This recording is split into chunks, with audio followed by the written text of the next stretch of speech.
Hello, how are you doing, and welcome back to the channel. Should the RFU and England change their selection policy? That's what I'm going to be talking about in this video. It comes after we're seeing a wave of players leave the Gallagher Premiership at the end of this season, and that brings into question their eligibility to play for England following the World Cup, basically from next season. Really interesting discussion point, so make sure you drop a comment down below. What do you reckon? Should the RFU keep the policy the same and hope to keep players in the Premiership, or do they need to widen it out and give those players playing overseas a chance to still play international rugby? Fascinating talking point. Also, if you can like the video and subscribe to the channel as well, for me, that's always an added bonus. But all right, let's get into it. Now, this isn't new, this sort of talking point and the discussion about England players. I remember, how long ago would it have been now? A decade ago or so, where you had the Armitage brothers absolutely tearing it up over in France, Nick Bendenen tearing it up over in France, Johnny Wilkinson when he was playing in Toulon, although that was towards the end of his career, so there maybe wasn't quite so much talk around it. But the point remains that we've often had this discussion before in terms of England, but the Premiership has always been strong enough to be able to keep its best players. And from the Premiership point of view and from the RFU's point of view, it's obviously a benefit to have players playing in England because it makes it much easier with the agreement they have in place with the clubs to release them for England camps. In theory, that makes it easier for the England coach as well. So it does make sense why this rule has been in place, but I would question whether it is still sustainable.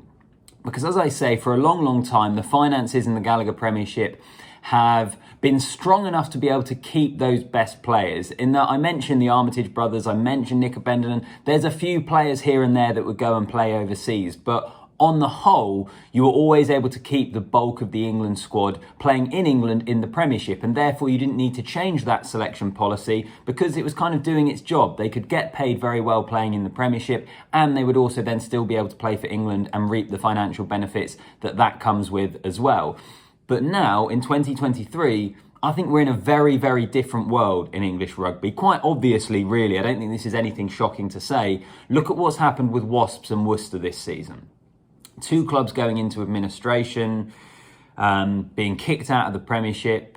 Following COVID, the salary cap has been reduced to £5 million, so all of the clubs are having to budget accordingly. If you look at Exeter, for example, they're probably the most high-profile example, really, of what we got: Sam Simmons, Joe Simmons, Luke Cowan-Dickie, Jack Knoll, Dave Ewers. I know he's not an England player, but has been at Exeter for a long, long time.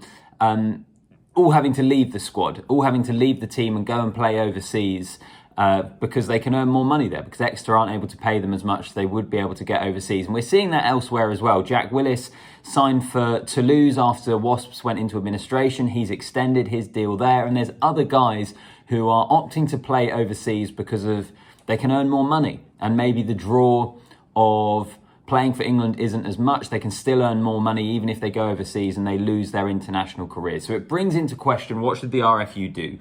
What should England's selection policy be? And for me, I think it is time that they look to change it. I don't have a problem with the selection policy when it's sustainable, when you can afford to keep your best players in England.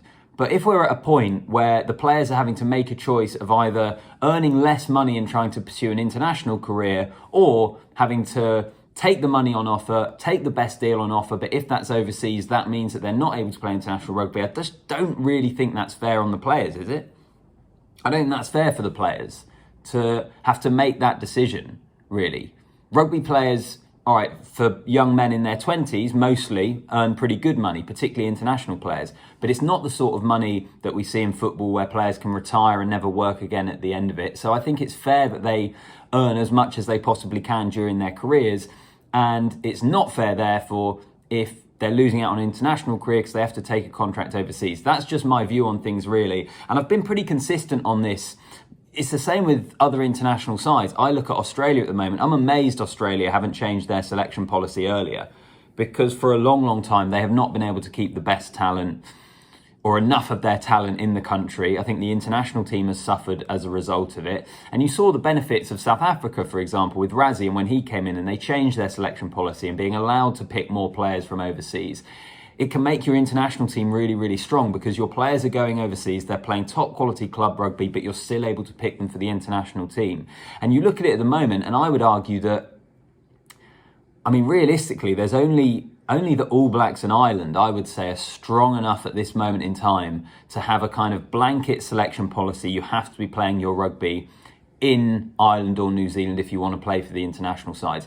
England were at that point, but I don't think they are anymore. I think we have gone past the point where that is possible. Now, there's been no movement from the RFU or Premiership Rugby that it looks like this selection policy will change. And I suppose the one thing I would say in their defence here is, presuming the salary cap does go back up, which from everything I've heard that's almost certain to happen. I can't remember whether it's a year or a couple of years down the line. The clubs in the Premiership will once again have a chance to vote on it.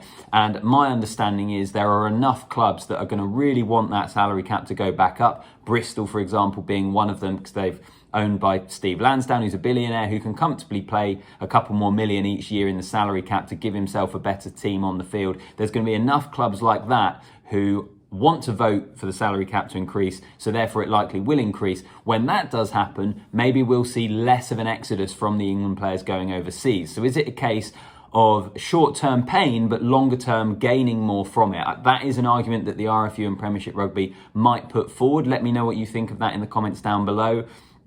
But I feel that at this moment in time, it isn't fair on the players.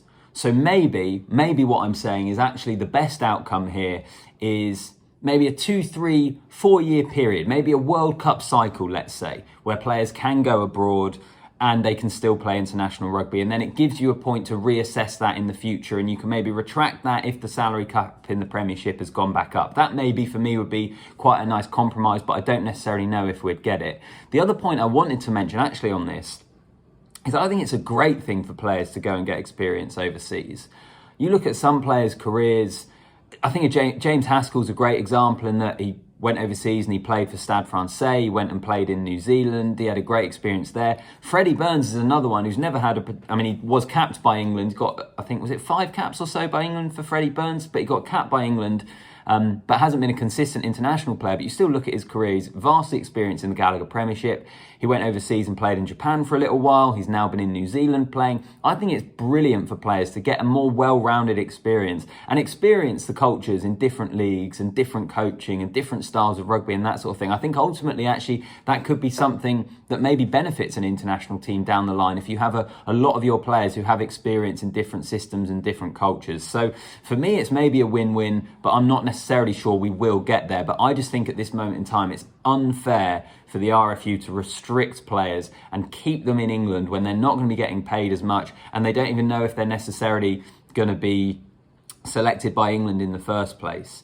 I have also seen actually the argument put forward that, because I think it's only if you get a cap or if you're in the matchday squad for England that you get the really big fees that the players receive for that. Maybe it's better to spread it out across the squad. So once you're in that training squad, people get paid. Maybe the players on matchday will get paid slightly less, but it works better for all the players in the training squad. There's a few different options on the table, but ultimately I don't think it is fair at this moment in time for England to be restrictive in their selection policy. I think they should allow players to go and play overseas. Let me know what you think in the comments down below. It's a really interesting talking point. Like the video and subscribe to the channel as well. And as always, I'll see you in the next one.